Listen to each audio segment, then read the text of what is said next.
Caros amigos, nestes dias tão diferentes, onde estamos reescrevendo novas diretrizes de ação perante a vida, não podemos deixar de nos lembrar de dois recursos preciosos, disponíveis para todos nós: a oração e a água fluidificada. Aproveitemos o ensejo de assistir à palestra pública que logo entrará no ar e coloquemos um pouco de água para receber os eflúvios salutares decorrentes da oração e da meditação. Emmanuel, no livro Segue-me, da Lavra Mediúnica de Francisco Cândido Xavier, disse-nos que a prece intercessória e o pensamento de bondade representam irradiações de nossas melhores energias. A criatura que ora ou medita exterioriza poderosas forças que, ao influenciarem uma taça singela de linfa potável, condensam princípios salutares que aliviam e sustentam, ajudam e curam. Aproveitemos, pois, esses instantes de profundas reflexões sobre os reais valores da vida para recolher estas bênçãos num pequeno gole de água pura, que, de igual forma como aquelas que recebíamos em nossas casas espíritas, irão dessedentar nossas almas e corações. Muita paz. Sociedade Espírita Renovação.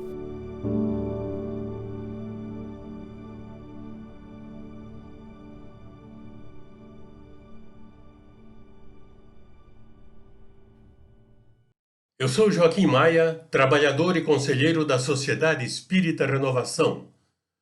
Como habitualmente fazemos, lembramos que a programação das palestras está disponível nos nossos canais de divulgação pela internet, ou seja, em nossa página www.ser.org.br e nos nossos respectivos perfis no Facebook, Instagram e Twitter.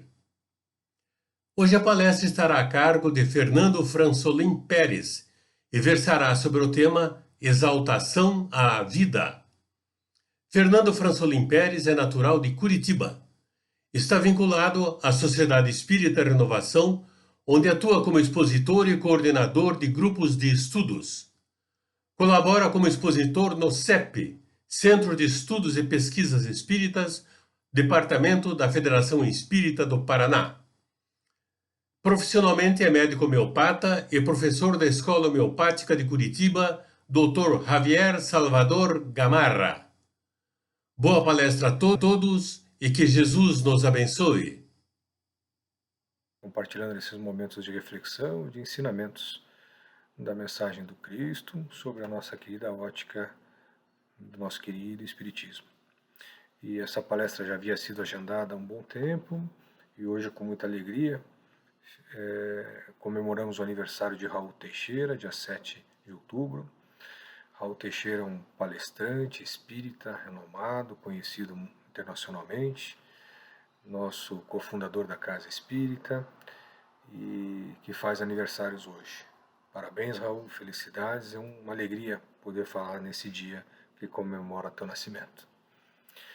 Estamos aqui para a gente refletir um pouquinho de algumas observações de como temos enfrentado esse momento tão difícil para a humanidade. Muitos passam por momentos de angústia, desespero, outros de indiferença e outros mesmo negando o que anda acontecendo. E quando nós vamos buscar referências de como tentar olhar para tudo isso de uma forma, como isso pode ser positivo para a humanidade, como é que isso pode ser positivo para nós e qual a finalidade desse momento que passamos por tanta dor e por tanto sofrimento.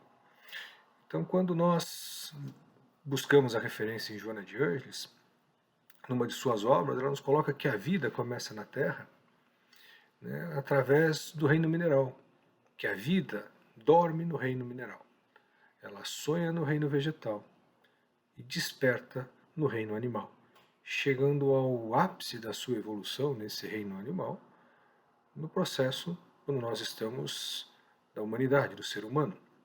Então, se nós pensarmos que o planeta começou a ser gestado ou formado há mais de 13, alguns autores colocam 15 bilhões de anos, e que a vida só chega na Terra por volta de 6 milhões de anos, através das primeiras algas, das primeiras plantas que começam a se formar, nós nos perguntamos que processo de vida é esse nesse planeta que levou todo esse tempo para chegarmos à perfeição, que é a raça, a espécie humana, né, onde desenvolve, cria habilidades, a própria internet, a inteligência, a pesquisa através da cura das doenças mais graves, a ida para o espaço, a procura de outros lugares, né, aonde pode chegar o homem e aonde chegou o homem nesse processo todo. Então, quando nós deparamos com isso e começamos a refletir que há uma vida que começou há bilhões de anos nesse planeta, e nós estamos aqui, passando por uma experiência como essa, qual a finalidade disso tudo? Muitos se desesperam, não vendo o futuro, ou tendo medo, ou se desesperando, buscando até referências na Idade Média como se fosse uma punição de Deus, um castigo à humanidade pelo que está passando. Se Deus é infinitamente bom e justo, não podemos colocar essa característica humana numa divindade, num ser extremamente amoroso, bondoso, onipotente, onipresente, como se fosse um joguete de uma paixão humana, né, punindo a humanidade por algo que o desgostasse. Todos nós somos criados simples e ignorantes, segundo a sua imagem, e a partir do momento que somos criados nesse processo de ser consciente, vamos desenvolvendo através das experiências em múltiplas encarnações as nossas experiências, aprimorando, crescendo, evoluindo moralmente e intelectualmente. Então, quando nós olhamos algumas pessoas que passam por experiências mais dolorosas que a nossa, nós pensamos, ele fez por merecer, por estar nesse sofrimento. Não necessariamente. Essa é uma visão que se remete muito à Idade Média, de castigo e punição. Deus não castiga e não pune ninguém. Ele dá as oportunidades iguais a cada um, e a cada um é dado segundo a sua obra. Então nós temos o livre-arbítrio relativo, conforme o nosso desenvolvimento intelectual e moral, de termos a liberdade das nossas ações. E muitas vezes, como usamos mal as nossas liberdades, essa liberdade nos leva a colher as consequências dos nossos atos. Então, quando a dor e o sofrimento nos chegam, geralmente elas nos chegam pelo processo de escolha de livre-arbítrio, como consequência dos nossos atos. E aí não tem nada a ver com castigo ou punição divina. Essa experiência nos mostra que se eu comer demais, eu vou passar mal. Então, quando eu passo mal porque eu comi demais, não é porque Deus está me castigando, me punindo. Eu tive o livre-arbítrio, que passei do limite e acabei passando mal. Então, quando analisamos essas consequências no dia a dia da nossa existência, nos vem a reflexão de qual o aprendizado que eu tenho com isso. Da próxima vez eu vou comer menos para não passar mal. E assim é com a vida, com as nossas experiências. Então, cada encarnação que nós temos, cada processo que nós transitamos, ele vai gerar uma experiência, vai desenvolver habilidades emocionais e intelectuais para um aprendizado. E assim nós vamos crescendo e evoluindo. Então, quando nós estamos num processo individual, a dor que me chega, o processo do meu sofrimento, ela vem como um mecanismo de desenvolver habilidades emocionais e intelectuais para o meu crescimento. E aí nós temos a forma coletiva. Quando uma coletividade, quando uma humanidade passa por uma experiência coletiva, como essa que nós estamos passando agora, da pandemia, ela é um processo que desenvolve a habilidade social e relacional de uma humanidade, de uma coletividade inteira, com experiências individuais, mas que afeta uma coletividade inteira. Como se fosse um crescimento da humanidade nesse processo de desenvolvimento que há tantos aguardamos. A Terra passa por um processo de provas, a Terra passa por um processo de evolução, de transformação planetária, num desenvolvimento de ações levando a Terra a um mundo de regeneração. E essa regeneração do planeta só vai ocorrer se a população que habita nesse planeta houver uma transformação, uma regeneração. Então, se encontramos ainda num mundo de provas e expiações, e vamos caminhando para o mundo de regeneração. E esse mundo de regeneração será um mundo onde a dor, o sofrimento ou a maldade, ela é devida a todo o bem que eu deixo de fazer. Eu deixando de fazer o bem, o mal que decorre será consequência desse meu ato. Então esse é um mundo que vislumbra na Terra, mas para que isso possa acontecer, nós estamos passando por processos de experiências coletivas e individuais, onde vai fazer o ser despertar para essa realidade existencial. Nós vivemos durante muito tempo, e muitos ainda continuam nesse processo, como se fosse um estágio de adormecimento, um estágio de ilusão, de fantasia, vivendo incessantemente em busca das realizações profissionais, monetárias, financeiras, físicas, correndo atrás das realidades materiais. E muitas vezes nessa corrida da realidade material, acabamos nos distraindo do verdadeiro significado da nossa existência nesse planeta. Se a vida começa há bilhões de anos com a formação do reino mineral, chegando até a nossa evolução, nós estamos aqui nesse planeta somente para essa vivência de ilusões, de fantasias e de satisfazer as nossas necessidades? Não. A vida requer muito mais de nós do que isso. A vida requer o nosso despertar. A vida nos chama para um crescimento maior do nosso desenvolvimento. E quando essas coletividades chegam à humanidade, elas têm um intuito justamente de fazer com que a humanidade pare e repense qual que é o processo daquilo que estamos levando na nossa vida, aonde nós estamos investindo o nosso tempo, aonde nós estamos investindo o nosso processo de desenvolvimento como espíritos, como melhoramento. Passamos o nosso tempo, a maior parte do tempo, nos distraindo, como os budistas dizem, vivendo Maya, um mundo de ilusões, como se a vida fosse só satisfazer os nossos prazeres e a corrida do dia a dia, ou começamos a despertar? Quantos de nós já não tivemos algum conhecido que foi levado pela Covid, ou familiar, e a gente fica se questionando, e o medo maior que dá, que contamina a humanidade inteira, é: e se eu pegar? E se eu desenvolver a forma grave e eu partir? Todos os meus sonhos, todos os meus projetos vão ficar para trás. E aí que vem o medo, aí vem o pânico. Quem que já está preparado? Quem que já está com a mala pronta para dizer que viveu de acordo e que aproveitou todo o tempo do seu desenvolvimento, do seu crescimento? E nesse processo de dor e de sofrimento que vemos muito negando, eu lembro bastante a minha adolescência, por volta dos 12 anos, que eu estive num retiro, quando a gente está nessa juventude, a gente acaba fazendo retiros cristãos, e um dos palestrantes me chamou muita atenção, tinha 11 para 12 anos, participava do grupo de jovens, e um palestrante coloca um copo de água em cima da mesa e pergunta para a maioria o que estava vendo ali. E uma grande parcela começou a estar: um copo que está pela metade, tem que encher o copo d'água, está faltando metade do copo d'água. E eu achei engraçado, porque quando eu vi o copo, eu falei: nossa, tem meio copo de água, meio de copo de água cheio. Aí eu comecei a entender como o mesmo objeto desencadeia olhares diferentes para cada indivíduo, que cada um enxerga a realidade com uma certa natureza que tem dentro de si, e essa predisposição de olhar e avaliar toda a sua realidade conforme as suas experiências interiores. Por uma boa parcela das pessoas, não conseguia enxergar o que tem de positivo, que era meio copo de água cheio. Mas ele ficava naquela ansiedade de querer mais, de ter mais meio copo de água, só enxergava o copo de água vazio.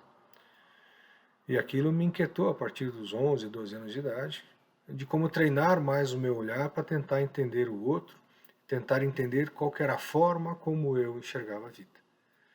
Com que lente eu coloco nos meus olhos para enxergar a realidade em que eu vivo. Porque quando nós buscamos a natureza humana, conseguimos entender todo esse processo de criação que nos diferencia das outras espécies, a inteligência e a sabedoria, o raciocínio, de tomar decisões. E como temos utilizado isso, vivemos num processo automático, de olharmos as coisas e vivemos automaticamente, sem refletir, sem pensar, e aí quando vem algo que nos para e nos coloca dentro de casa, vem uma questão de pensarmos: mas nossa, minha vida foi ceifada, eu vou ficar dentro de casa, eu não vou poder sair, fazer nada, minha vida acabou, e vem aquele desespero, aquele drama, porque justamente está olhando esse copo vazio, meio copo vazio. Quer dizer, o que é ficar alguns meses ceifado dessa vida de ilusões, dentro de casa, tentando trabalhar as reflexões de qual o aprendizado que isso está vendo, qual que é o meio copo d'água nessa história toda. Porque quando vamos para dentro de casa, quando nós temos que ficar mais recolhidos dentro, com a limitação das distrações, automaticamente faz com que nós reflitamos do porquê disso tudo. Algumas famílias têm trabalhado num processo bem interessante dessa convivência e que hoje eu tenho visto bastante no consultório, né? Famílias que estão se reinventando, estão se apaixonando novamente nas relações, porque estão ficando mais tempo e conhecendo a riqueza do outro sem aquela correria, que muitas das vezes o que fazia com que havia briga, intrigas e discussões entre casais e entre filhos era justamente a falta de tempo da convivência.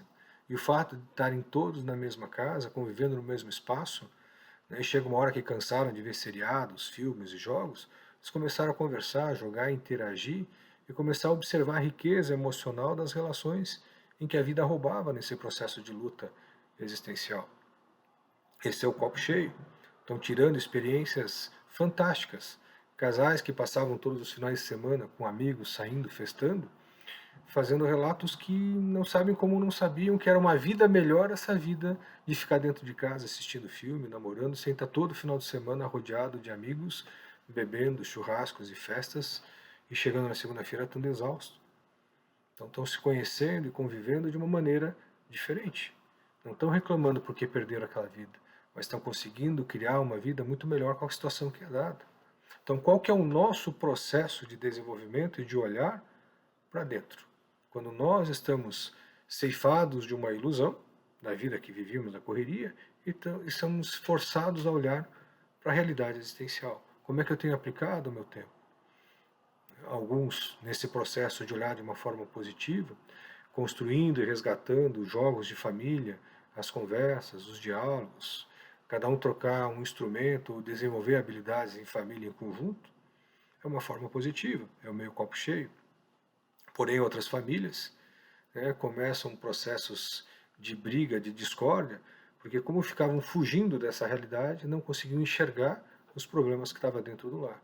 E nessa convivência diária, consegue não se libertar do seu ego, do seu egoísmo, da forma como quer que as coisas continuem sendo, porque ele ficava fora de casa e passa a estar ele ou ela dentro de casa e começa a querer que as coisas funcionem da sua forma e não consegue respeitar o outro, começa a haver muito atrito e quer impor a sua vontade para os outros e não pensa que é uma comunidade, uma residência, e aí começa a ter os conflitos. E algumas estatísticas colocam que nunca houve tanto divórcio, tanta separação, como tem sido nos últimos 3 meses a 4 meses.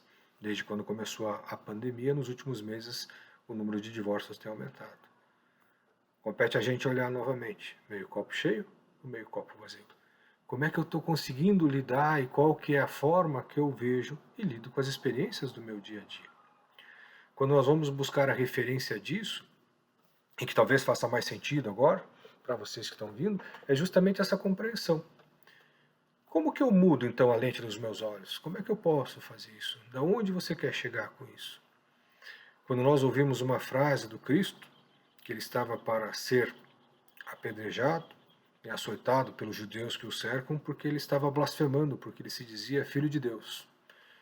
E aí Jesus resgata uma frase do Antigo Testamento, dos Salmos, onde há uma narrativa em que no próprio Velho Testamento fala que vós sois deuses, vós podeis fazer muito mais do que eu vos faço. E falando isso, os judeus que estavam ali para lhe apedrejar, dizendo que Jesus não blasfemava, porque ele usava o próprio Salmos, onde fala que todos somos filhos de Deus. Então, se eu sou filho de Deus, eu também sou Deus. E aí os judeus deixam sair envergonhados porque ele não estava blasfemando. E quando nós pegamos essa frase em que Cristo nos coloca que vós sois Deus, vós podeis fazer tudo o que eu faço e muito mais, ele coloca justamente aonde está nossa força de podermos colocar a lente dos nossos óculos, de trocarmos a lente da nossa realidade. Porque se nós somos Deus, da onde vem isso? Da onde todas as ideias começam, da onde tudo que nos cerca começa, ela começou num dia no pensamento de alguém que idealizou e sonhou com algo. Então a nossa mente, o nosso pensamento, ele é o co-criador divino. Porque através de quando nós pensamos, refletimos, ansiamos e desejamos algo, esse pensamento começa a estudar as possibilidades de colocar e criar em realidade aquilo que está no nosso pensamento. Então tudo que está à nossa volta, todo o desenvolvimento, toda a tecnologia, todo esse progresso social, todo o progresso da ciência, ele começou no nível do pensamento. E o pensamento não é uma reação química do nosso corpo físico. O nosso corpo físico ele é apenas um processo, uma extensão da nossa alma que pensa, do nosso pensamento, que através da nossa alma, ela joga para o perispírito, que é como se fosse o corpo espiritual, que faz a conexão com o nosso corpo, e esse pensamento se manifesta nos nossos neurônios. Porque uma série de conexões sinápticas não são possíveis de criar o pensamento e desenvolver a inteligência. Ela é só um reflexo disso. Isso é um processo que daria para a gente falar de uma forma, quase um simpósio para falar sobre isso, né? Mas a gente consegue ver que a ciência chegou a essa conclusão, né? Porque havia o projeto Genoma, que até o ano 2000 era para decifrar todo o código genético, e a ciência acreditava que chegando a decifrar todos os genes que compõem o nosso cabedal de cromossomos, nós teríamos a fórmula, a receita de Deus para fazer o homem. Estaríamos ali mapeado todas as nossas doenças, todas as nossas dificuldades, processos metabólicos, enfim, teríamos a fórmula e teríamos um mapa de entender a doença, a saúde, chegar à longevidade, desativar o gene da morte, do envelhecimento, enfim, a ciência achou que no processo de desenvolvimento de descobrirem um genoma, nós teríamos a solução da vida eterna e dos problemas da humanidade. O que acontece então quando chega esse decifrar, descobre-se que 100% decifrado não estão todas as respostas lá do porquê das doenças. Não se tem manifestação genética da maioria dos distúrbios mentais, dos processos de adoecimento. E aí a ciência faz o quê? Ela começa a estudar para tentar entender o que ativa ou desativa o gene. Porque havia indivíduos que tinham gene de determinada doença, mas não desenvolvia a doença. Apesar que uma boa parcela daqueles indivíduos que têm aquela doença, por exemplo, um tipo certo específico de câncer de mama, existem várias categorias que são sensíveis a hormônios, não sensíveis, se são mais agressivos ou não, existem marcadores genéticos, genes que determinam esse tipo de doença. Mas de repente eles começaram a perceber que existem mulheres que desenvolvem câncer de mama daquele tipo genético, só que quando você vai estudar a forma genética, não tem gene para aquilo. E outras mulheres que têm o gene passam uma vida inteira sem ter a doença. Então existem fatores que fazem a ativação do gene ou não.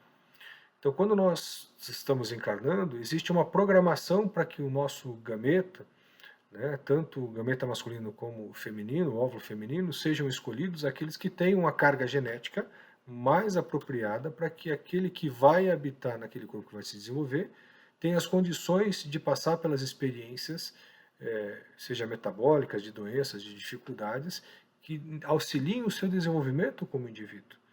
Então, o processo genético ele está a serviço do espírito, de desenvolver as experiências, de passar por aquela necessidade como um aprendizado para aquele indivíduo.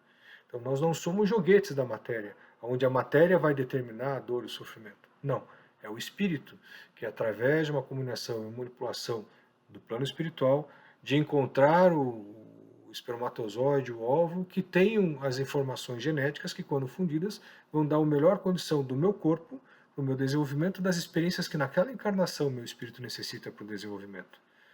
Então, se eu vou ter ou não a doença, vai depender da minha conduta moral, do meu desenvolvimento, de como eu trabalho, de como eu transito pelo planeta.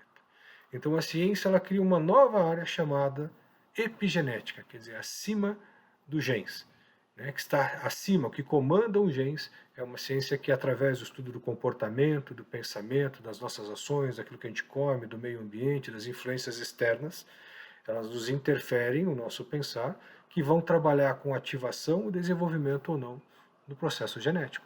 Então, quando adoecemos, essa doença ela vem como um mecanismo de desenvolvimento sinalizando, fala assim, olha, para aí, você está pisando em alguma coisa, está fazendo alguma coisa que está desenvolvendo essa doença.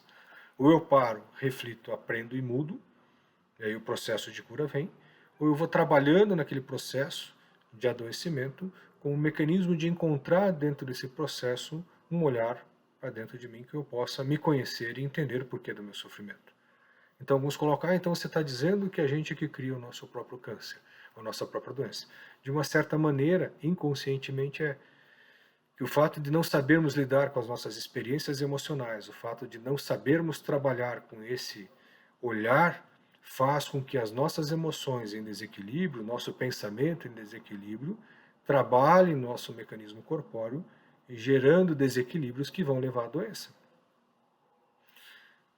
uma forma bem clara da gente poder entender isso. Quando eu sou com raiva, quando eu estou nervoso, a maioria das pessoas com esses problemas ou com essa raiva contida, ela começam a ter problemas no estômago, quando está muito nervoso. Quantos você já não conhece, ou até mesmo alguns de vocês já podem ter feito 2, 3 endoscopias procurando uma úlcera, uma gastrite, pela tamanha dor e gastrite que tem, quando faz o exame está praticamente normal. Ou então faz o exame e está sempre com gastrite. Aí a pessoa fala, doutor, eu estou sempre com gastrite porque eu sou muito nervoso. Minha mãe falou que era nervoso desde pequenininho. A minha família vem de descendência do norte da Espanha, que é muito povo bravo, que está sempre nervoso, ou então da Itália, que está sempre nervoso. Sempre tem uma justificativa de uma árvore ou de uma genealogia que leva esse comportamento, esse estado ao jeito que você é. Então quer dizer que se nós fôssemos reféns dos nossos genes, qual que é a nossa autonomia? Deus estaria brincando conosco e falando, então você vai nascer com essa carga genética, você vai ser nervoso porque você tem um gene e vai ter experiência de ser nervoso. Esta que é a diferença quando você começa a entender esse mecanismo da reencarnação e das experiências, que fala, mas lá em casa todo mundo é nervoso. Então eu puxei meu pai, minha mãe, vem de origem genética, todo mundo é nervoso. Quando a gente vai olhar, esse clã familiar, quando somos colocados, nada mais é do que a experiência que nós temos que passar juntos nesse processo por resgate, experiências de aprendizado numa outra existência. Nada mais justo. Se eu fui a causa de causar um nervosismo, eu receber alguém em que eu fui o causador daquele comportamento imoral ou inconsequência, no seio da minha família, para que eu possa ter oportunidade de reparar e ajudar, e através da educação podemos reparar esse erro em conjunto, essa falha de comportamento. Então essa é a riqueza dos clãs familiares. Então quando nós estamos olhando de como vamos encarar esse processo de dor e sofrimento, pelo que estamos passando, nesse resgate coletivo, existe a experiência do coletivo e a experiência de como eu vou lidar com isso, de como eu vou conseguir enxergar. Porque se eu sou autor do meu pensamento, da minha realidade, do meu futuro, o meu sofrimento, a minha dor, eles têm duas características. A dor, você não tem opção. Ela vai acontecer. É algo que fere o teu corpo. Você vai se machucar, você vai sofrer a dor, as consequências da dor. Então a dor ela é física, ela é real. Você não tem escolha. Só que o sofrimento você pode escolher. Você pode escolher ficar sofrendo e olhando para aquilo, e lamuriando e reclamando, ou você pode enfrentar e usar da tua inteligência, desenvolver as tuas habilidades emocionais de como você passar por essa dor, desenvolvendo habilidades para que você não se machuque novamente. Qual a opção que eu uso? É o livre-arbítrio do meu pensamento, é o meu poder criador, que eu vou criar a vida que eu quero viver conforme as condições daquilo que eu acredito.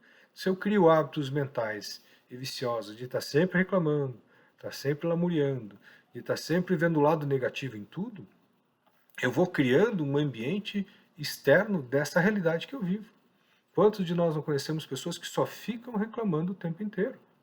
Elas chegam já falando uma crítica, já vendo um lado negativo, colocando um lado negativo, e parece que tudo acontece negativo com aquela pessoa.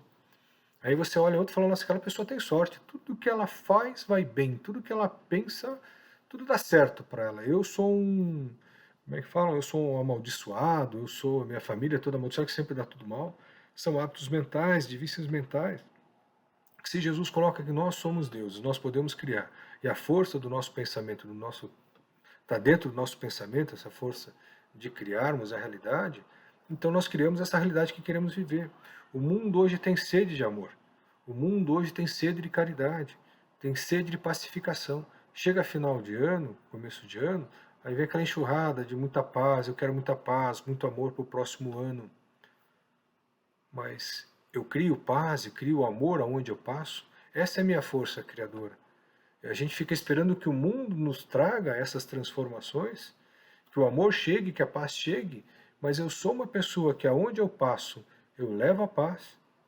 Eu sou uma pessoa que aonde eu estou transitando, eu levo a união ou eu levo a discórdia. Eu crio implicância, eu crio crítica, só vendo as coisas negativas e com aquele intuito, eu sou perfeccionista. Então quando a coisa não sai perfeita, eu fico nervoso e fico bravo.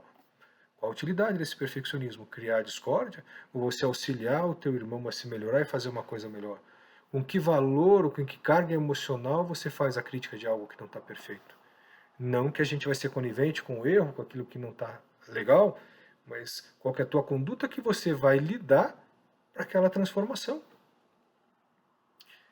Entende como que é essa força da transformação, esse olhar para a vida de amorosidade, de bondade, é o que está dentro da gente. Então aquele nosso pensar, o nosso sentir da nossa alma, é que vai contaminar as nossas lentes do olhar da realidade. Joana, numa de suas obras, elas colocam uma observação fantástica. A casa que a pessoa mora, interna, externamente, ela exterioriza o que o indivíduo é internamente. Numa linguagem simbólica, você pode ver casas extremamente pobres, mas que tem um jardim plantadinho. Talvez a pintura esteja desgastada e velha, mas a pessoa passa um cal, os vidros estão limpos da casa, você entra, a casa pode não ter cera, mas o chão está limpo. Tem ar de limpeza, tem cheiro de limpeza e arrumação.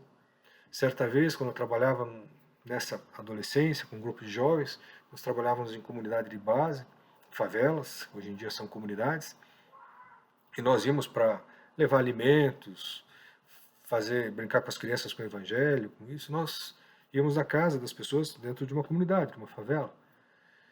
E muitas vezes você entrava na casa em que a toalha da mesa era o jornal recortado como se fossem babados.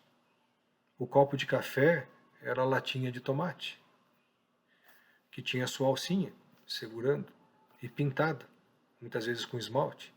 Quer dizer, de uma simplicidade, mas de uma amorosidade, de uma beleza estética, que não era porque era pobre que não havia aquela harmonia dentro da casa. Um vasinho, né? Uma garrafa com uma florzinha colocada para nos recepcionar. Então a beleza não está no dinheiro, não está no poder, mas está naquilo que a pessoa consegue transformar à sua volta o mundo que vive. E quantas vezes você pode ir em casas, em verdadeiras mansões, onde a riqueza, a beleza estética, mas uma frieza, uma animosidade interna em que você não se sente bem nas energias dentro daquela residência. Por quê? Porque o que enche o espaço vibracional, a energia da pessoa, ela exterioriza aquilo que tem dentro dela. Então, quando nós nos colocamos que nós somos deuses e olhamos para toda essa dor e todo esse sofrimento, a pergunta que nos vem é: como é que eu estou utilizando o meu sentimento, o meu amor, a minha experiência na carne, para me tornar uma pessoa mais crística, com mais amorosidade, com mais bondade, para transformar o ambiente em que eu circulo num mundo melhor? Nós queremos um mundo melhor, um mundo de mais paz, de mais harmonia, mas para que o mundo chegue a ser assim, eu preciso ser um elemento nesse mundo que leve a harmonia, que leve a paz aonde eu transito. Como é que eu exercito esse amor? Eu fico ruminando e me sentindo injustiçado, em que cada sofrimento e cada coisa que acontece na minha vida eu encaro como um castigo, ou encaro aquilo como uma prova da experiência da minha existência, de como eu vou me sair nessa prova. Se eu vou entregar, se eu vou reclamar porque eu tenho que fazer prova, ou se eu vou me preparar para quando passar por ela, eu tirar 10 com louvor. Qual que é o esforço que eu faço para o meu melhoramento? Nós ficamos muitas vezes ainda numa atitude infantil de negociar com Deus as experiências, o nosso melhoramento de vida, que se acontecessem as coisas, eu passo a fazer mais caridade, ou vou ser isso, ou vou fazer aquilo. Numa atitude infantil de se relacionar com Deus, quando Deus não precisa nada de nós. Nós não precisamos agradá-lo para que as coisas aconteçam. Mas a partir do momento em que eu coloco essa intenção, que eu vou me melhorar, que eu vou me tornar uma pessoa melhor, eu vou ser mais bondoso e mais caridoso, eu vou gerando essa psicosfera, essa harmonia à minha volta, transitando pela vida com alegria. Por pior que seja a situação que esteja, elas são situações nos colocadas para que nós, como filhos, passemos por aquela experiência e cresçamos. Aprendemos a sair daquelas adversidades com nobreza, sem desespero, sem raiva, sem medo, sem pânico. Porque se Deus é Pai, Deus é infinitamente bom e justo, Ele está colocando para a humanidade essa situação, qual que é a finalidade disso? Por onde a humanidade estava caminhando? Em que há necessidade que venha um acontecimento desse que faça o mundo inteiro parar e refletir de como nós estamos lidando com o nosso planeta e com a nossa existência. É como se fosse um chamado, olha, toca um alarme dizendo assim, pare, observe, você pode ser o próximo, você já está preparado? Você já cumpriu com tudo que você tem, ou já se melhorou, já se desenvolveu o que você precisava? Ou você gastou teu tempo infindável em séries, em jogos, em futebols, em bebida, em outras atividades onde você não tem um desenvolvimento. Lógico que o lazer é necessário, né? O lazer, a diversão, o esporte, a coletividade. Mas qual que é o tempo que nós colocamos na nossa vida nisso? Nós passamos o tempo inteiro anestesiando e fugindo da realidade que nós somos seres espirituais, que estamos num corpo, numa vida transitória e impermanente, em busca de levar a nossa transcendência e a nossa permanência como espírito evolutivo. O espírito, a partir do momento que ele é criado, ele é eterno, ele não morre. Por mais que a dor nos chegue, por mais que as desgraças apareçam em nossa existência, nós achamos que acabando com a nossa vida corpórea vai acabar, não vai, porque o espírito não morre. E quando vem aquela dor, aquela dificuldade que nós não conseguimos entender, esse é o aprendizado naquele momento para entender o que está doendo no nosso sapato. Se é uma pedra, se é um prego, se é um buraco, a gente tem que parar, tem que olhar, tem que tirar o sapato, tem que olhar dentro para ver o que está nos machucando. Então, quando a dor nos visita, quando vem o desespero, a ansiedade, a angústia, esses são indicativos de que algo não está legal lá dentro. É um chamado, pare, olhe, conheça a si mesmo, conheça o que te faz sofrer. Uma das maiores dificuldades que a gente tem em consultório é quando a pessoa chega, eu sou muito ansioso. Meu problema é a ansiedade, doutor. Tá, ansiedade. Mas o que é ansiedade para você? Porque ansiar é desejar. Então o que você está desejando que você sofre tanto? Não consegue responder. Não sabe qual que é o anseio da sua alma. Aquele vazio interior que não consegue entender o significado da vida. Muitas vezes passa uma existência inteira transitando nas necessidades da carne, que a carne nos coloca nessa condição, realmente para isso, para que através de atender às necessidades da carne, através do trabalho, do alimento, do cuidado, da higiene, nós possamos criar hábitos e condições de, através da disciplina do nosso ser, fazer desenvolvimento e bem cuidar do corpo. Se a gente não fizer uma higiene adequada, se a gente não tiver a rotina do sono, se a gente não tiver uma alimentação adequada, nosso corpo vai adoecendo. Então a carne nos coloca uma condição de disciplina. E isso faz não só com uma disciplina física, como uma disciplina moral e a disciplina intelectual. Então nós temos um tempo X na nossa encarnação. E podemos ser chamados a qualquer momento. Então, onde eu estou utilizando na minha vida para que eu possa ter esse desenvolvimento e entender aonde eu estou descumprindo com o processo que está levando ao meu corpo a adoecer. Então, quando enfrentamos esse processo de uma pandemia como agora, e que faz mexer os nossos pensamentos, e a finalidade que o plano espiritual nos coloca em diversas mensagens, é que a finalidade justamente é essa, é o recolhimento, é o ficar fechado, é olhar para a sua família, olhar para os laços, é você respeitar e amar e entender que hoje você tinha tempo de curtir seus pais, seus filhos, seus amigos, e você não fazia isso. E agora que você quer, não pode. E aí vem a saudade, vem a dor, vem o afastamento. Nesse último mês tem acontecido muitos casos dos dois extremos estarem sofrendo muito, num processo de depressão, de ansiedade, de angústia, até mesmo de casos de suicídio nos dois extremos, das pessoas de idade e nas crianças.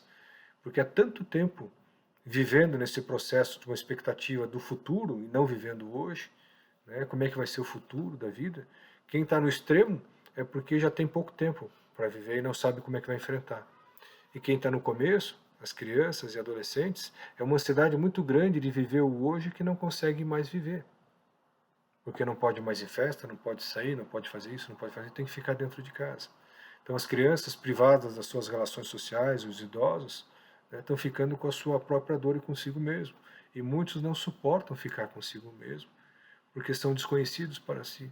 Passam a vida inteira fugindo dos seus sentimentos, das suas sombras, dos seus medos, e que vem a dor, a angústia e o sofrimento. Então, quando olhamos para essa realidade, nós entendemos que uma pandemia nada mais é do que um abraço apertado de Deus, fazendo com que a humanidade reflita. Olha o que vocês estão fazendo com vocês mesmos. Olha o que vocês estão fazendo com a natureza. Porque quando o planeta para e nós ficamos dentro de casa, a natureza ressurge, ressalva. Uma parte dela demonstra o quanto ela estava sendo tóxica à existência humana na Terra, fazendo mal para ela mesma e colhendo os frutos disso. As doenças respiratórias, no período de começo, mais para o começo da pandemia, onde a restrição de circulação foi muito maior, o nível de toxicidade, de doenças relacionadas respiratórias e de pele foi muito menor. Começaram a surgir as doenças mentais pelas dificuldades de relacionamento e pelas dificuldades de entender o que é um confinamento, a liberdade e a morte podendo bater à sua porta, chegando a qualquer momento. Tudo isso é aprendizado, tudo isso é desenvolvimento. Como é que eu lido com os meus amores? Qual que é o tipo de relação que eu tenho com os meus pais, com os meus irmãos, com os meus amigos?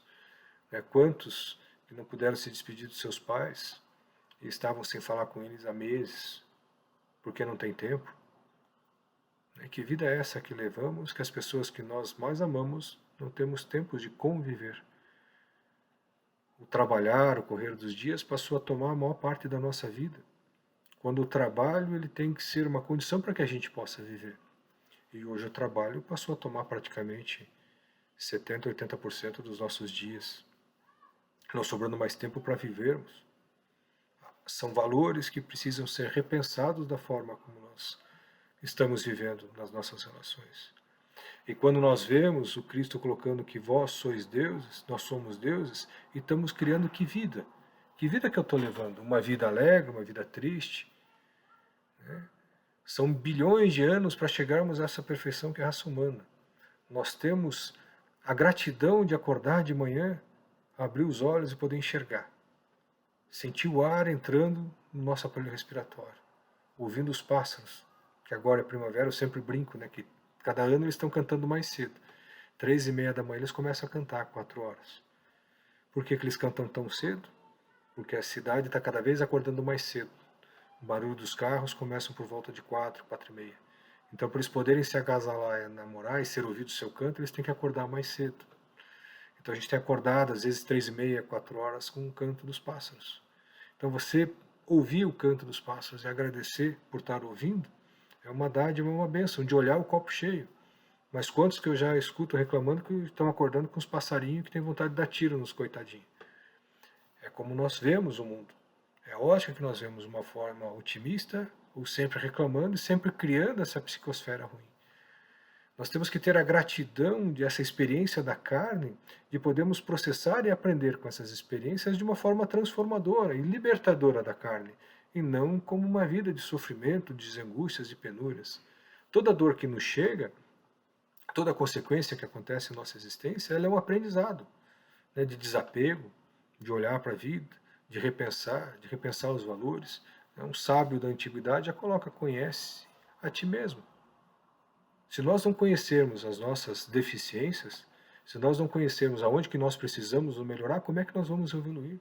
Como é que nós vamos chegar a um Cristo e poder gerenciar um sistema solar, um planeta com bilhões de almas, se nós não começamos a melhorar e a trabalhar as nossas imperfeições nessa existência? Quantas existências a mais vai ser necessária para desperdiçarmos e termos um momento de despertar do nosso processo, que é a nossa evolução espiritual, o nosso melhoramento moral e intelectual? Você não nasce um gênio porque Deus quis que você fosse um gênio. Você nasce um gênio porque nas outras encarnações você dedicou a sua vida a estudar, a melhorar, a crescer e aprimorar, e você leva isso para outra existência. Deus não cria ninguém, não privilegia ninguém melhor do que ninguém. A todo mundo é dada a mesma condição.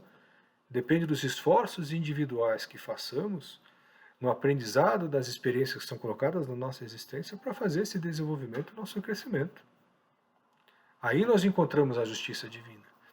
Então hoje, quando nós enfrentamos toda essa dificuldade, a pergunta que nos vem é: como é que eu estou processando com isso? Qual que é o aprendizado que eu tenho que tirar dessa história? Quais são os medos que me desencadeiam um processo que eu não consigo enfrentar? Aonde estão as minhas fraquezas? Que habilidades eu tenho que desenvolver e aprender para lidar com essa situação? O que essa situação quer me transformar? Porque se o planeta levou bilhões de anos para ter a gente aqui, não é o acaso. Não é o acaso. Há algo muito maior nesse processo da minha existência para que eu não possa desperdiçar, então eu tenho que fazer dessa existência a melhor possível. Alguns espíritos colocam que para cada encarnado no planeta tem uma fila de 8 a 10 esperando para reencarnar. Se nós temos 7 bilhões aproximados de espíritos encarnados, a população do planeta gira em torno de 7 bilhões, então vocês coloquem que tem quase mais ou menos em torno de 40, 50 bilhões de espíritos aguardando a oportunidade de reencarnar. Quanto tempo vai demorar para a gente voltar para o planeta se a gente não aproveitar essa encarnação? Para o nosso crescimento, para o nosso desenvolvimento.